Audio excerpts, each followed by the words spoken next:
13th, 2016. We are at the workplace of T. Hunter Wilson. My name is David Holzapfel. On video camera is Soren Whitehouse. On audio recorder is Leander Holzapfel. On still camera is Nambu McNeese. And the subject of the pension is T. Hunter Wilson. That will come up. T. What? That will come up? Yeah, you started already? That was just Yeah, a sound that was check. a check. Yeah. Should I? I know. Hey, But I figured she needed to get both voices. That's true. What's she need to do now? Remember how we had to do? Are we rolling, Bob? We're rolling.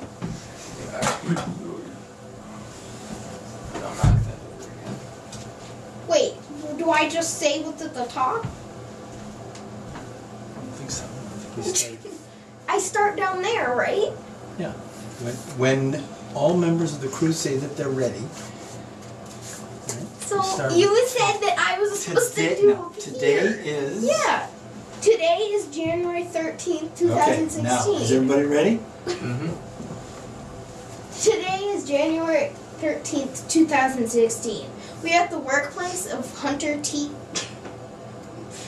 T. Hunter Wilson. My name is Althea Holtzapfel. On video camera is Soren Whitehouse. On audio recorders, Leander Holtzapfel. And on still cameras, Zanabu McNeese.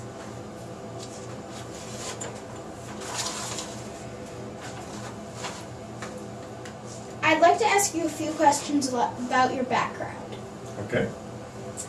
Have you always lived in Marlboro, or did you move here from somewhere else? The answer to that is complicated. Because I've lived here, well, I went to first and third grades here in town. And we came up here summers all of my life. But we weren't year-round residents all of my life. And we lived in Lexington, Massachusetts. And then I was in graduate school in Iowa, and I moved here from Iowa. When did you move to Marlboro? Like, full-time? Well, full-time, the fall of 1968. What are your parents' names and what were their careers? Dad was Roger B. Wilson, and he was an insurance consultant for Pete Marwick Mitchell. And mother is Mary Faith Wilson, known as Polly, and she was an alcohol counselor.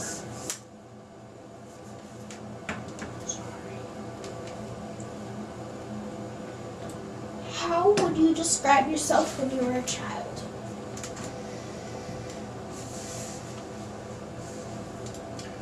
I would say I was a pretty quiet child. I read an enormous amount. I used to read.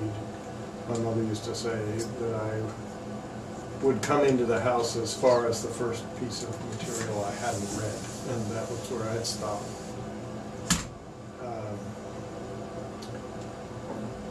I was pretty conscientious. I tended to feel responsible for things.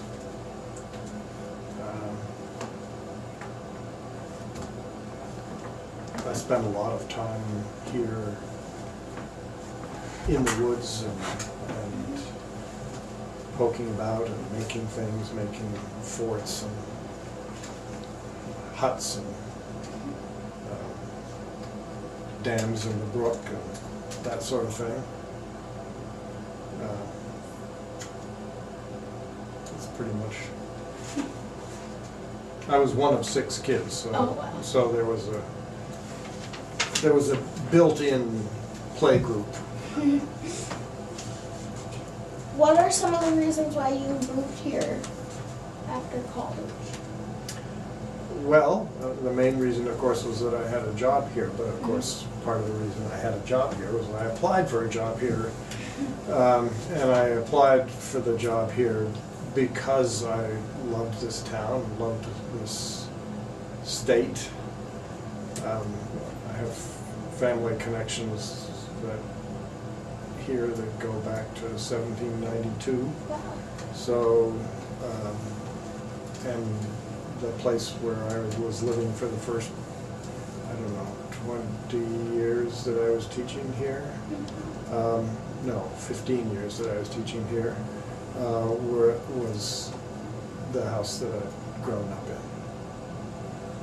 And then I built a house of my own.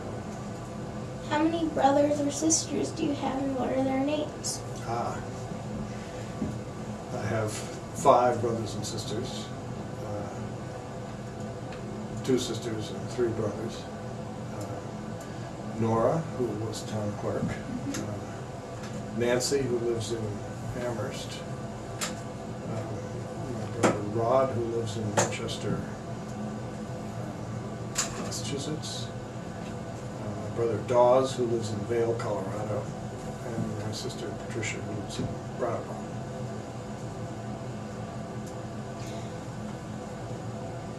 What are some of the benefits of living nearby other members of your family?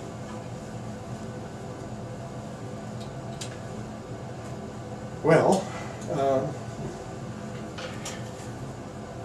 that I see them a good deal, and we've always been a close family. We've always had a lot to say to one another, not all of it kind necessarily, but we've always had a lot to say to one another, and we're very fond of one another. So that's an advantage. We formed, because Nora and I live here, and Patricia and Nancy live not far away, and Rod lives not all that far away. There's a real sort of core of family here. So Christmas, Thanksgiving, various events in the summer, we all get together and big meals and picnics and whatnot. What high school did you go to? Lexington High School in Massachusetts. Would you describe yourself differently as a teenager than when you were a child?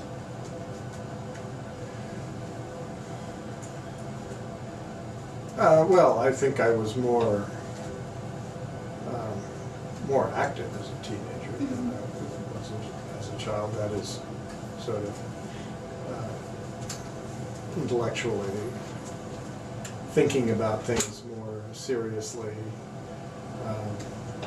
I had a lot of good friends in high school, and we used to argue about just about everything. We had a teacher who once assigned us a paper that was called the Ultimate Concern paper, and you were supposed to write about there were all kinds of questions at the time about what you were willing to die for, and my teacher said, that's not an interesting question, that's an easy question to answer. The question that she wanted us to answer was, what are you willing to live for? And so we had all kinds of arguments about what that ought to be, and how you would describe it, and how you would define it, and what living for something meant. Yeah. So, I think I was, and I started reading more contemporary literature. So I read Jack Kerouac and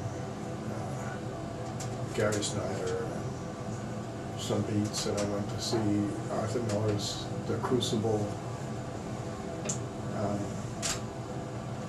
And there was a big folk music scene in Cambridge, and a lot of my friends played it. I never played an instrument, but a lot of my friends played and sang, so we all sat around and did the folky thing.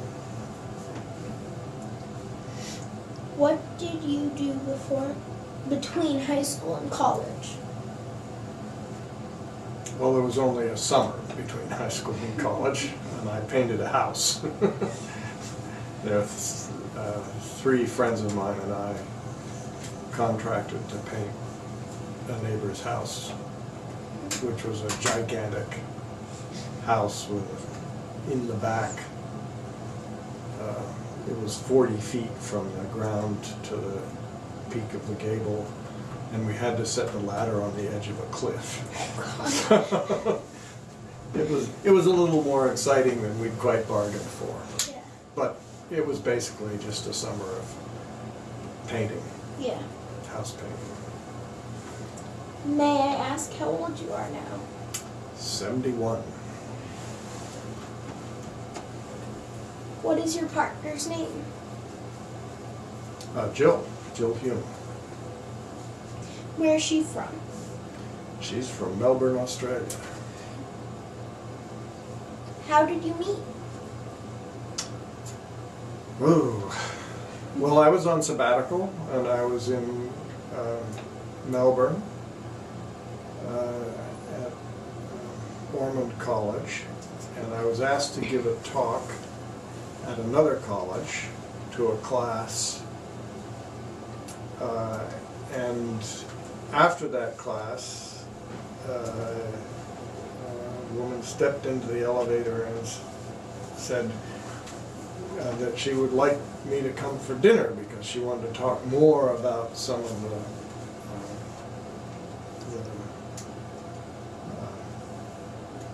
material I'd been talking about in class. I said sure, and so I went to dinner, and we were, this was Rose Lucas, and she and I were talking for about, I don't know, an hour, and in came Jill with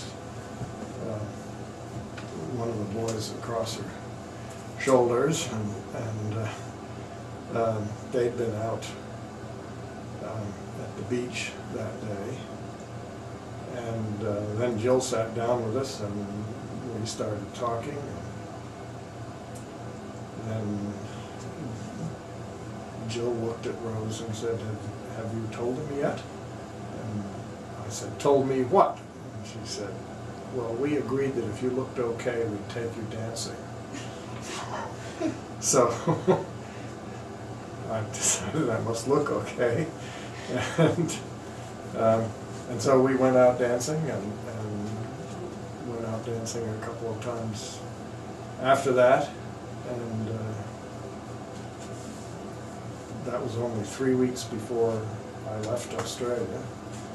And so she called. It took me months to get back home because I was traveling across India and Nepal and Italy, Poland, and the day I got back, she called and said, how about if I came for a visit? And so she came for a visit, and I've always said she was really just checking the school out. But then during that time we decided to get married, and she came, so. What career has she been involved in? She was a teacher in Australia, but to be a teacher here, she would have had to recertify, which would have meant going back through a lot of the training she had already done, and she'd always wanted to be a nurse, so she said, well, if I have to go back to school, I'll go back to school and be a nurse. So she was a nurse here. What are your children's names? Zachary, Gabriel, and Raphael. Who were their teachers when they attended Marlboro School? Let's see. John Esau, John Morris, Bruce Cole, Joanne Esau, I think, was part of it. There was one, his name I've forgotten.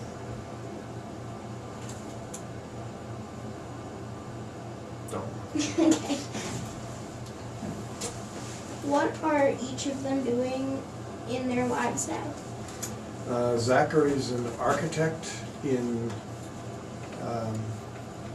Albuquerque, New Mexico, and he's also on the side trying to set up a craft distillery. And Gabriel is a builder here in Marlboro, lives just down the road from us.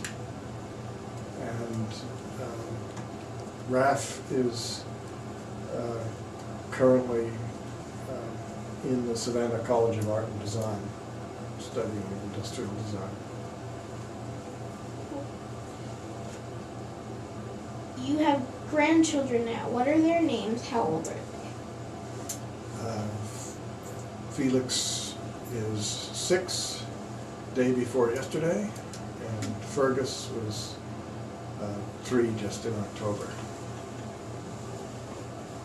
Do they attend school? They do. Felix is at MES in kindergarten, and Fergus is in Meeting House School, in preschool. Who are their parents and where do they live? Gabriel and Hillary, and they live just down the road from us on Butterfield Road. Over the years, you have had a number of Marlboro Town voluntarily jobs. On what town boards have you served? Well, I've been a justice of the peace for many years, so that puts me automatically on the Board of Civil Authority, the board. In addition, I've served on the Planning Commission for many years, and then on the what was called the Zoning Board of Adjustment and is now the Development Review Board. I've been on that board for even longer than I was on the Planning Commission. And I've also been on the Housing Rehabilitation Committee for many years. I don't remember how many of them. What are some of the reasons why you have volunteered? Well, one reason is because Willeen Clark came to me and said, you know, you really should get on to some of the town boards. And I mentioned earlier about my childhood that I had felt responsible for a lot of things. And I still feel responsible for a lot of things. So it seems to me that I get a lot out of living in this community, and that one of the reasons I get a lot is that other people put a lot into it. And so I feel responsible for putting a lot into it too. I've also always been interested in doing things that help people do things for themselves, that help empower people. So, for instance, the housing rehab committee helps fund people who have difficulty getting a regular bank loan to do necessary repairs, and often people come in with sweat equity or something like that, and so I've been interested in that for that reason. And, as Justice of the Peace, you know, we oversee elections. Been a sort of a side benefit that you get to marry people. So I've been doing that. They undergo golf. I'd like to ask you questions about your working life as a writer and a poet, and it also about your teaching life. Let's begin with your career as an artist. I wouldn't say I've exactly had a career as an artist, if that means making any sort of living at it. I've written poetry since I was in high school. I wrote a fair amount in college. I went to grad school at the University of Iowa Writers' Workshop, so I wrote quite a lot there. And then I've written, I would say, steadily but intermittently ever since. I've always found that for me, writing poetry is a fairly slow process, and it involves keeping ideas sort of bubbling over on a back burner in my mind, and that seems to be sort of the same back burner that I use for thinking about teaching. So when I'm teaching, I'm not terribly productive as a writer. Do you mostly write poetry, fiction, plays, or nonfiction? Mostly poetry. I write a little bit of fiction, but I tend to be able to finish poems and not very many stories. Do you prefer one kind of writing over the others? I'm not sure what you mean by one kind of writing. You mean those Yeah. various media? Yeah. I prefer Poetry. poetry. I prefer poetry.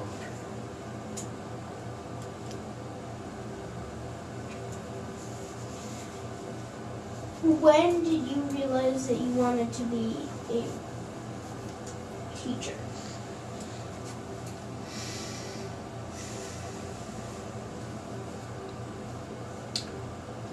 I would say that I probably thought of myself as a teacher late in college.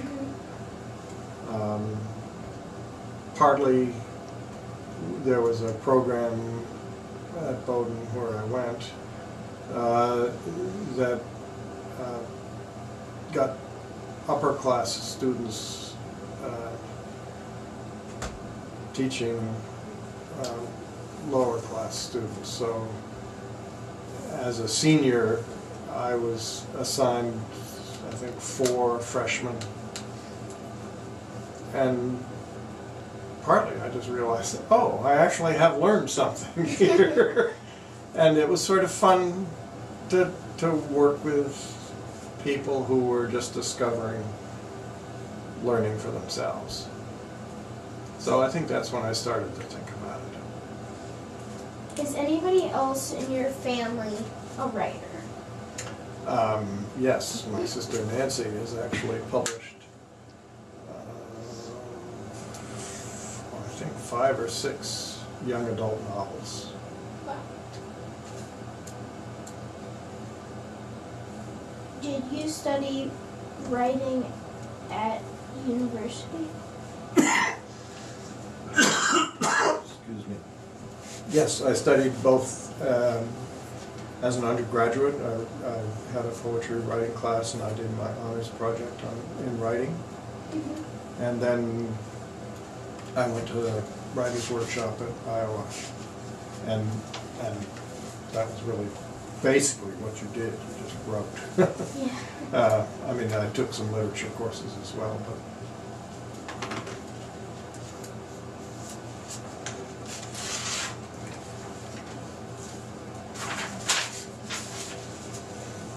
Can you tell me a bit about how you feel those writers have influenced?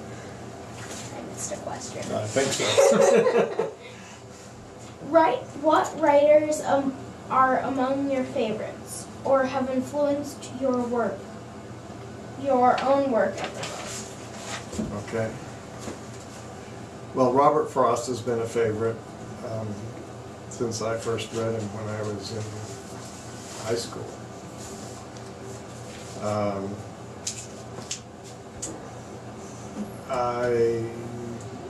There are a lot of poets. I mean, I teach poetry, so I read a lot of poetry, and there are a lot of people whose work I enjoy very much. Gary Snyder is one of them. Alan Dugan is another. Sharon Olds is another. Elizabeth Bishop. These are all poets whose work I admire, and I'd say I've drawn some things from each of them. William Carlos Williams, of course, just as someone who's there's a certain sense in which 20th century poetry is either Eliot or William Carlos Williams. And I'm certainly on the William Carlos Williams side in the sort of work that I do.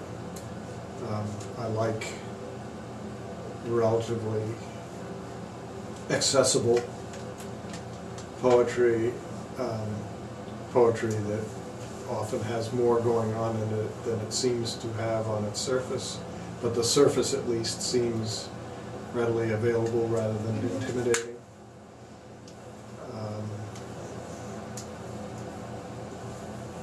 Maybe I should stop there, or I'll get into your next question. When did you publish your first poem, article, or book? What was it about? Well, the first poem I had published was published in the college literary magazine at Bowdoin, and it was... And if you don't remember. Well, no, I remember. It was about sailing. How many years did it take for you to feel that you could call yourself a poet or a professional writer?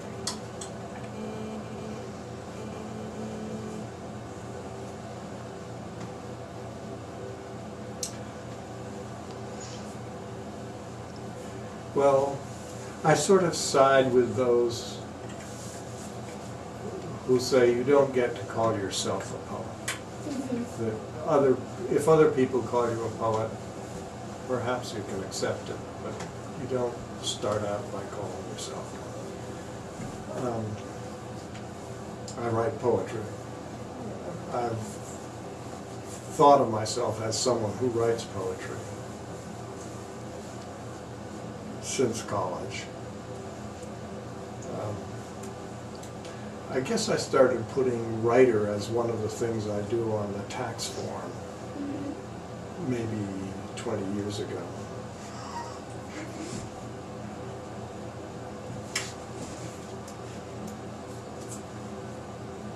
What would you say is the hardest part of being a writer? Writing.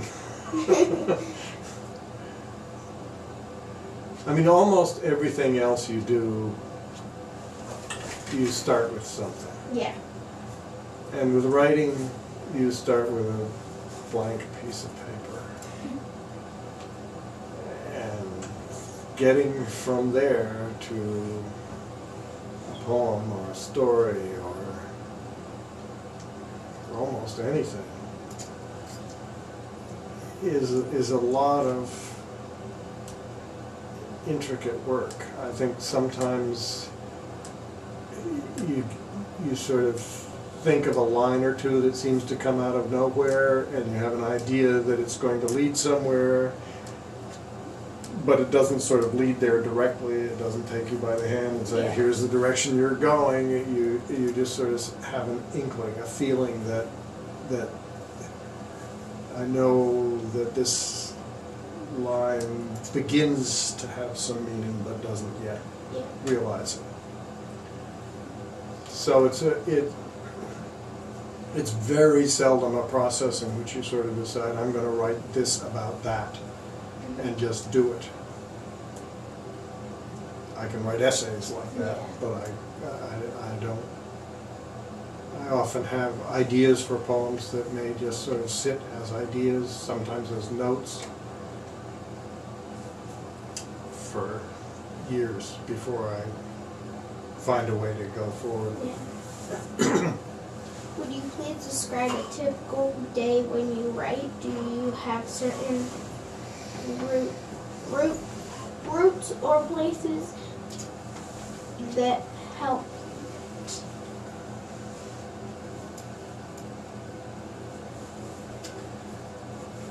Well, I almost never have a day when I write. It's always part of the day. Yeah.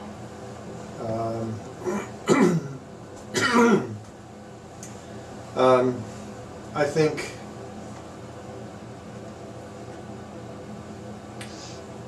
sometimes if I have something that I have been working on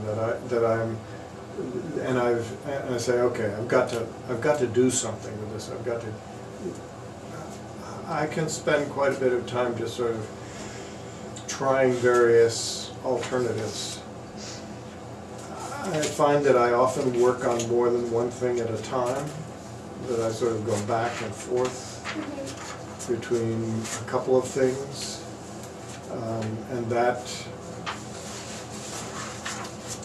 and sometimes I find it useful to, I have quite a lot of books of poetry, and sometimes I'll just read some books of poetry in the middle of working on something, just to sort of take my mind away from the thing that I've started to put a pattern on, and think about it from a different perspective, where it's not that pattern but someone else's pattern, and that just jars me into a place where I can make something fresher, newer, of my own. If that makes sense. Was there ever a point in your early career when you considered quitting? Writing or teaching? Either. Well, I guess the answer is the same for both. No, not really. No. What caused you to continue? Was it someone who advised you or an experience you had?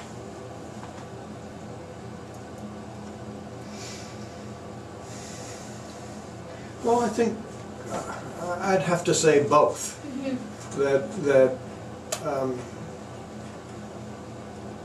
I always say I don't actually enjoy writing, but I enjoy having written. And so and it's also a pleasure to realize that other people enjoy what I've written. Yeah. So that's an experience, but it's also what somebody's advised you. People who read what you write and say, "Oh, this is great," or "I think you should change that line, but the rest of this is okay." That's encouraging. In the teaching, I mean, as I say, I've always enjoyed helping people get to where they can do things on their own. And that's really what I think teaching is about. People are often much more capable of work than they think they are. And so part of what you're doing is sort of, people ask you a question and you say, well, how would I know the answer to that? What would I have to do to know the answer to that? Would I just have to have heard somebody else tell me the answer and I can tell you? Or did I do something, and if I can identify, or even if you can identify what it is I must have done in order to know the answer to that, then you can do that and you can tell me the answer to that. So that's, and then we are formally reviewed as teachers, so I've also had people comment on my teaching, and that's in general been pretty encouraging, so both of those are things that keep me going. During your career, have you spent much time giving readings of your work? I wouldn't say much time, but I've given readings consistently. At least a reading every year, and sometimes several, depending a bit on where I am and the audience here is relatively the same, so I'm not going to get 2 or 3 readings to the same audience. And I've never sort of done a reading tour, if that's Yeah. what you're asking about. What are some of the places you have read that you felt were important for you? Well, here, I gave a couple of readings in Australia that was pretty interesting. Very different sort of setting and a different audience and a different set of expectations about what poetry might be doing. I gave a reading at the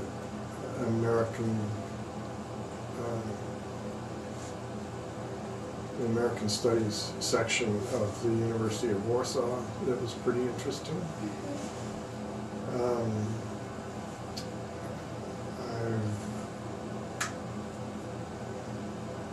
I've read at Bennington and with a group of people, and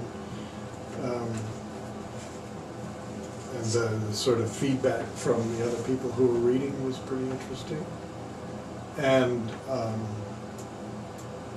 of course I've read in Marlboro a number of times. So.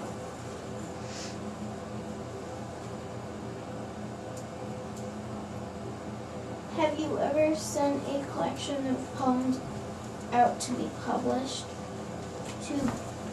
What happened?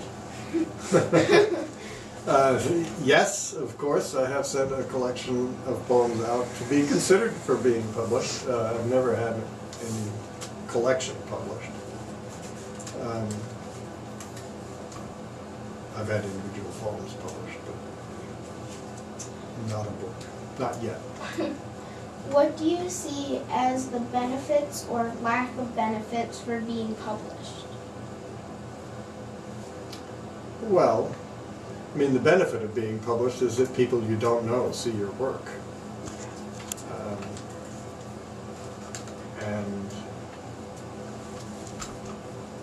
And it becomes a part of a sort of larger community of writers and writing. And of course it also lasts longer than you will. So.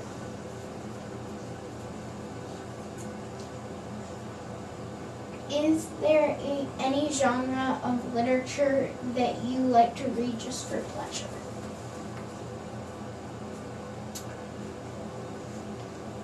Just for pleasure. Meaning that I don't then feel tempted to teach it. No. Okay. Well, every year at the end of the year, I read a detective novel or two, for something that I don't have to feel responsible for anything other than just reading it for fun and getting to the end of it. I don't feel that I need to take notes or think notes, or I don't think I'm going to use it again. Which is not to say that I've never used it, but that's not how I approach that reading. Now we're going to move on to you being a professor. How did you come to be a professor at Marlboro College?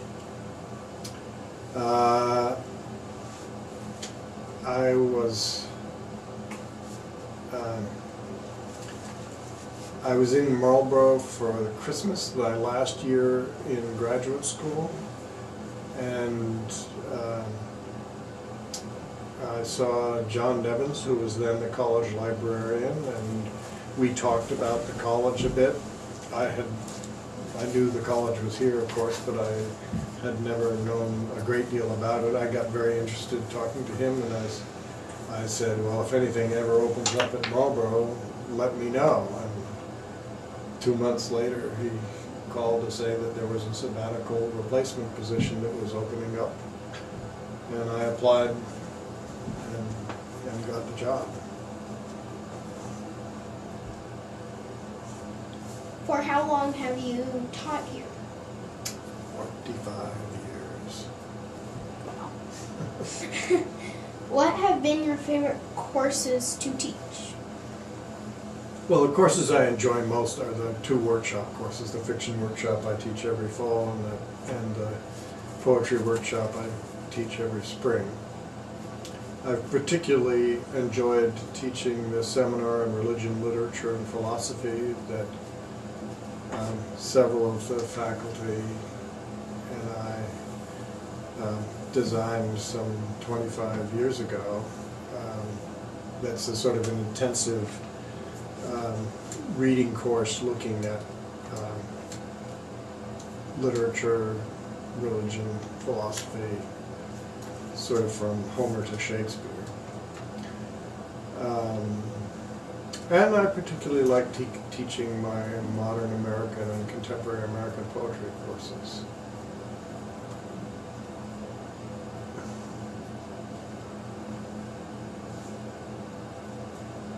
Have you taught anywhere else in your career?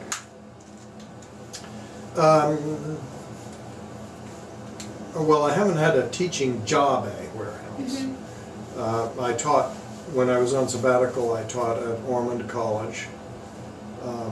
I taught some at the American Studies section in Warsaw during the month that I was visiting a fellow there.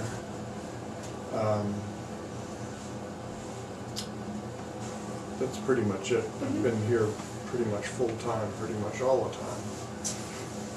If you could teach for a semester at any college or university, which one would you choose? Any other, you mean? Yeah. Yeah.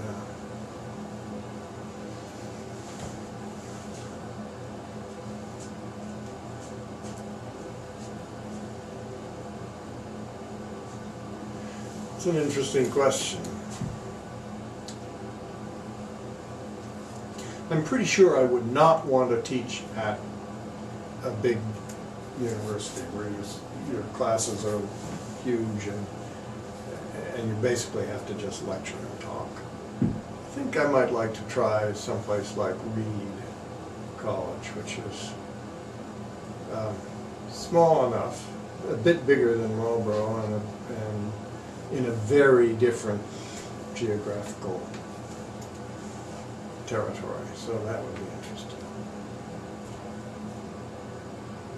Would you please just describe a typical day at work as a professor from when you arrive at the college until you leave for home? Okay, I'm just going to back up for a moment. Yeah. You keep using the term professor, and I do not consider myself a professor. Okay. I consider myself a teacher. Okay. Professor is a sort of rank, and it suggests a kind of formality to the way that people engage. So I have always resisted. And the first 20 years I was here, nobody ever referred to any of the teachers here as professor. That's something that has come in the last 20 years. So anyway, back to the question itself. I typically get to college fairly early. Usually, I don't mean early, but earlier than many of the students are ready to deal with me. So I usually get here by 9 o'clock. I say hello to Sonny in Mather, and sometimes we talk for a little bit. I pick up my mail and my paper, and I come up here. I'm usually teaching by 9:30. I have taught at 8:30, but it's hard to get enough students to show up consistently at 8:30. So I usually have a class at 9:30. Often there's an hour before my next class. I often have a tutorial in that space. A tutorial is where we teach one-on-one with mostly the juniors and seniors. And then I'll have another class, usually 10:30 to 11:30, or sometimes 11:30 to 1. I have lunch in the dining hall with colleagues and students. And that's usually, it's usually a sort of quasi-social, we sometimes have a lot of discussions about teaching or about classes or about some issue that's before the college. On Tuesdays, which is my heavier teaching day, I have one of the workshop classes that generally runs all afternoon, so 1:30 to 4:30 or 5. But on other days, I'll have a number of tutorials in the afternoon, ranging from, I have students who are studying things that I know perfectly well, and I have students who are taking me off into new territory, who are studying stuff that either a poet or a way of thinking about poetry that I haven't particularly done, or perhaps material that's related. We often have people who are working doing interdisciplinary work, and so there will be someone who's studying. I had somebody who was working on fiction about bears because he was studying bears in biology because he sort of wanted to be the Charlie Mowat of the bear. So that people can be doing lots of different things, and sometimes if I have an hour or so, I may be preparing for the next tutorial or grading papers, or sometimes we usually have a committee meeting or two during the day at some point that I have to go to. So all of that. What are parts of your job you dislike or find less pleasant?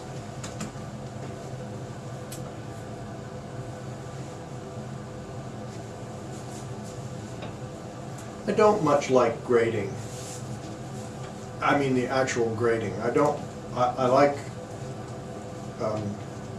reading a paper and commenting on it, but actually putting a grade on it, deciding this is where this stands, feels like something that's a necessary part of what I do, but not a fun part.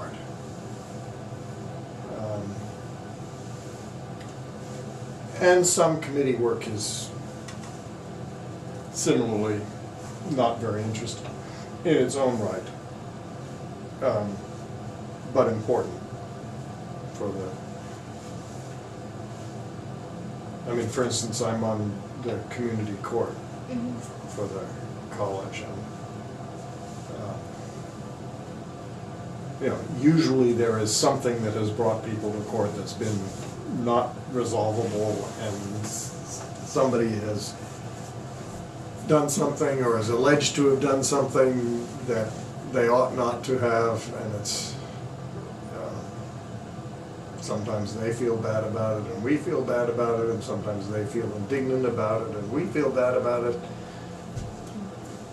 but it's not easy and enjoyable work, but it does feel important. Yeah.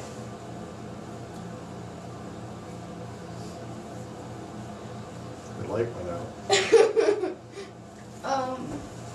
Is it plugged in, Xander? It appears to be. Oh wait. Use the cord.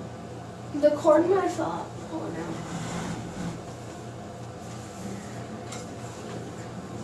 So is there still good light, or is it kind of dark? It's kind of shadowy.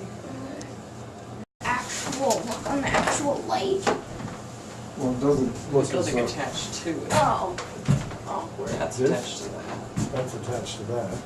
Is it What's like run by attached to the battery light? or? Oh, I bet it was a battery. Perhaps the battery died. Unfortunate. Oh, yeah. Oh wait, where's It the was a box battery. for the light? Oh, here it is. Yeah.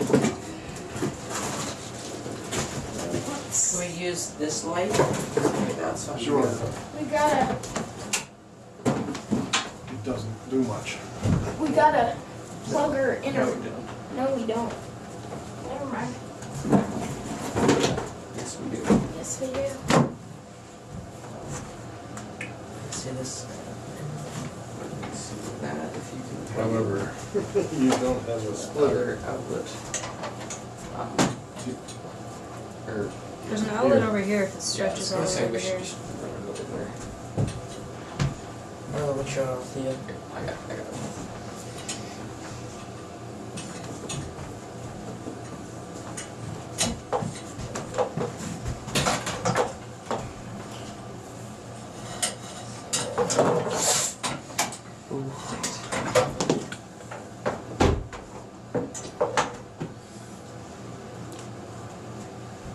Okay. Oh my god. It's how back. long? It's brighter. Yeah, shall I dim that? Is it like this? Yeah. It was a little less red. A little less red. Maybe bring it up a little bit. Yeah, I think you've lost whatever sun you had, so you may want more. How does that than look, that. Soren? Blue? Yeah. You guys don't need to look at it. No, I'm not How gonna does that look look, at Soren? it. I think that's good. Alright, I can change the rest. Okay. We have only a couple more. What are some of the ways the job of teaching has changed over the years?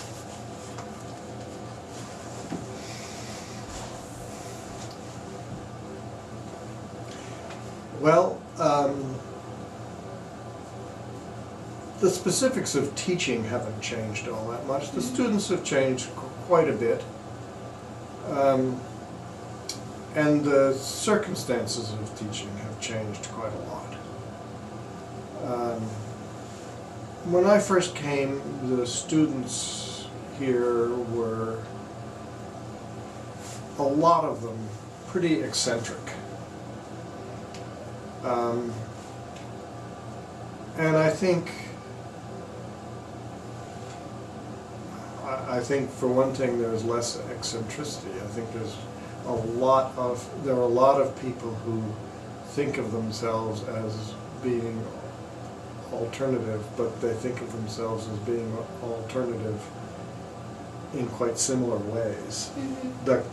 The American culture is more homogeneous than it used to be, and part of the reason for that is that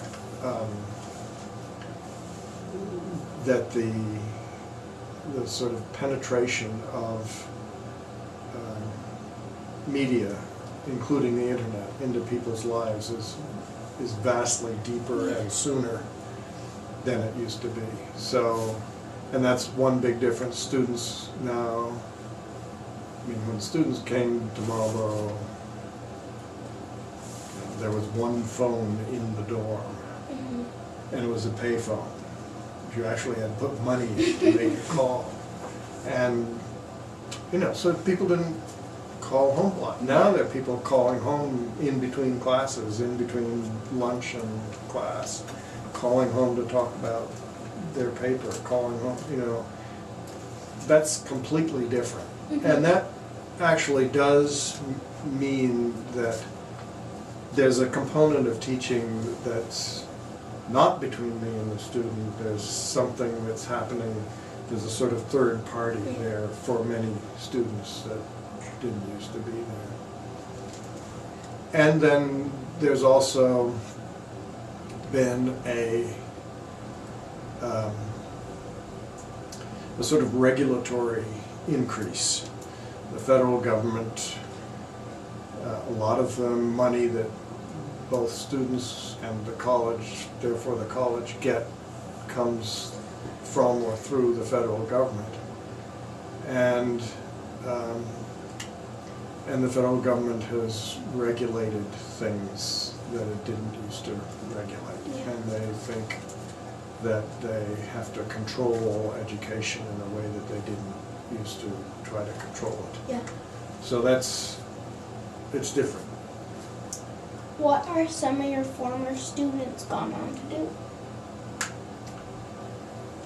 Oh, well, I'm always asked each year to talk about what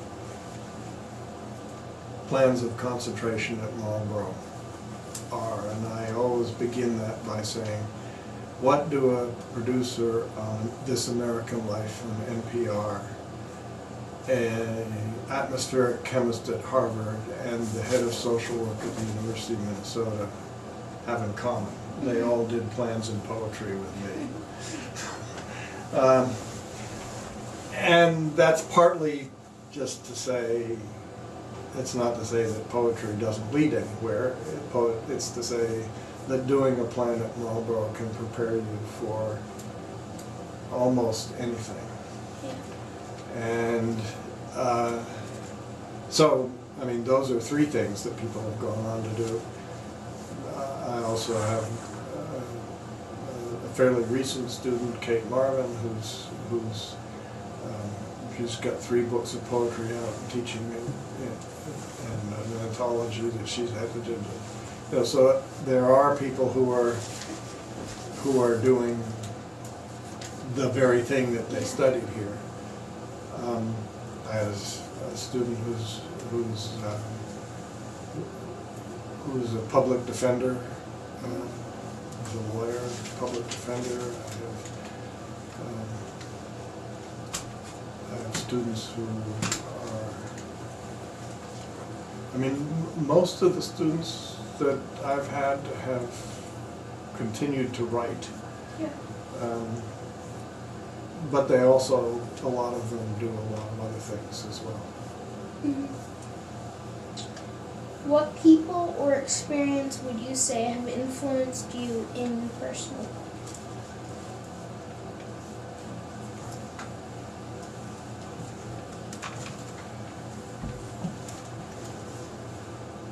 Well, some of the people who've influenced me a lot have been some of the early colleagues, Dick Judd, Roland Boyden, William Clark, Audrey Gordon, people that were teaching here when I came and who really became the model for how I understood what teaching was.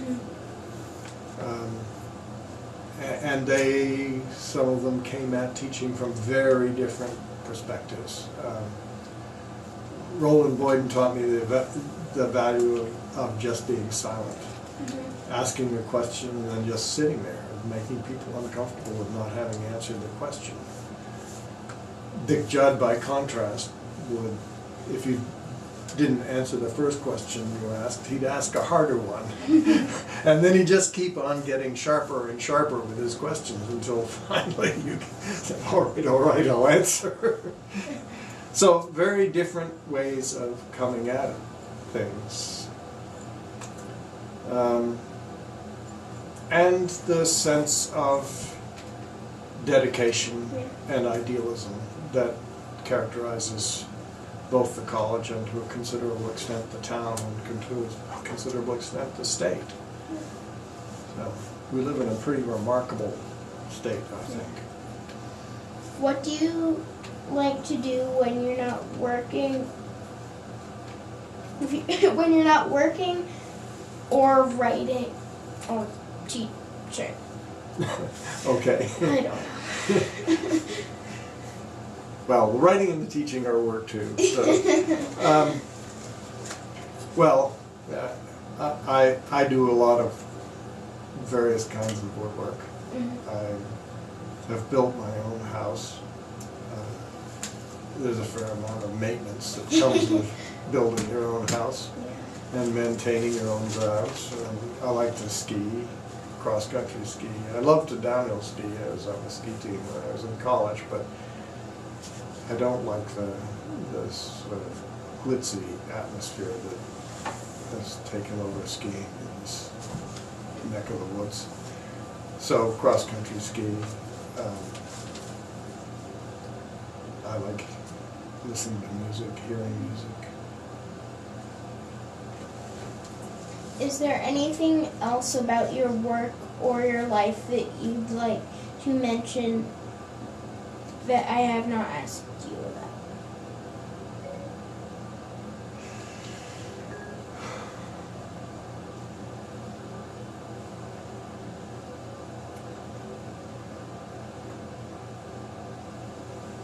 Well, it's a long way away for all of you guys, but grandchildren are great. You have to go through children to get to grandchildren, but grandchildren are great. They're, you know, they always say the thing about grandchildren is you get to give them back at the end of the day, which isn't always true. Sometimes you have to keep them overnight as well. But you're older and you sort of, you don't take the stuff that grandchildren say personally in the way that you do take this. Yeah. Most parents get into some sorts of fights with their children at some point. And I'm never getting into a fight with my grandchildren. Yeah. So it's just a pure pleasure. Thank you very much for your time. You're most welcome.